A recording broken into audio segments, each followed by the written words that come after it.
How to set up domain redirects in cPanel. This demo assumes you've already logged into cPanel and are starting on the home screen. Now let's learn how to set up domain redirects. Click the Redirects icon. Choose whether you want this redirect to be temporary or permanent. Then enter the URL you want to redirect.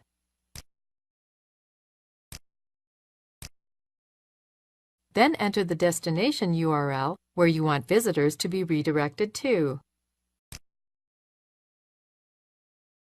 When ready, click Add. That's it. The redirect has been created. This is the end of the tutorial. You now know how to set up domain redirects in cPanel.